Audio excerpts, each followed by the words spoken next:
I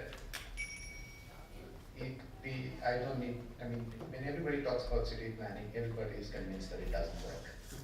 And everybody sort of agrees that it's actually part of the problem, not really part of the solution.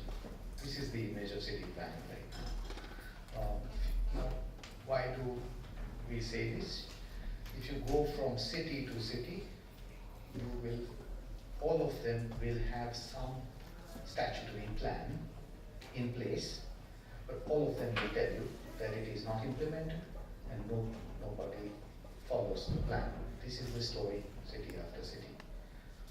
Most of the buildings that come out do not comply with the regulations that are part of the plan, and the proposals of the plan are not implemented. In fact, even when you ask students of planning, and that's the real tragedy, as I do sometimes, in a gathering of planning students from across the country, and you ask them, I say, how many of you believe that the plans you make are going to be implemented? Nobody puts their hand up. Okay, and that's a real tragedy, because here you have young people setting out on a career who are going to make plans which they know they are already convinced that cannot. So they're setting out on a career to make paper plans, things that they think they'll make them a living, but that's going to be essentially shelved. This is a real tragedy. Okay. Now, the question is, well, so city planning doesn't work. I've spent a lot of time, I'd say since 1995, trying to make city planning, working along with government, basically in Ahmedabad and various other governments in local governments, to try and find out how planning can be made to work. And I speak from that sort of an experience.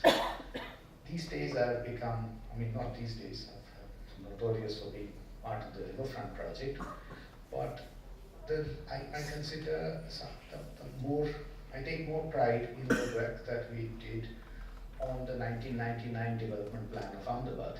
Unlike any other place, if you went to Ahmedabad and asked the planners in the Ahmedabad Urban Development Authority whether their plan was implemented or not, they'll quickly pull out a book and tell you, well, on so many dimensions it's been implemented. Okay, so that's and so I speak from experience of having seen planning being made to work in a number of places. And so that's where I am coming from. If somebody were to ask me in a nutshell, why doesn't planning work? And what do we need to do to make it work? I'd say, well, the most important thing, and many things that need to be done, but the most important thing is that the way we do planning needs to change along many dimensions. Okay? And all those dimensions are as follows. Planning needs to embrace politics, not shun it. It cannot afford to see itself as a technocratic profession.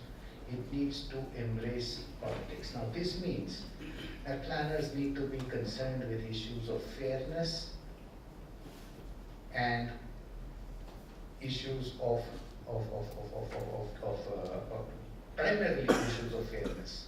When planning tries to do things that are unfair, it does not work. And I'd like to say that the kind of planning that Indian city planning has been, basically we try to do unfair things, and in a democracy you can't make unfair things work. Second, the relationship between planning and markets needs to be understood differently. I studied all my planning in the US. I didn't study any of my planning in India. Perhaps that's why I came to it with a different viewpoint. In the US, the standard planning theory question, the first one that I was to answer in my PhD exam, was when are planners justified in doing what they want to do?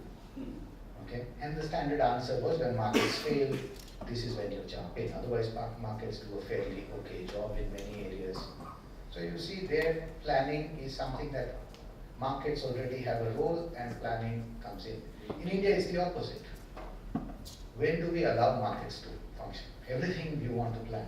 So unless you change that relationship between planning and markets, it's not going to work. Okay, the planners have always thought of how to spend money. That's not going to work.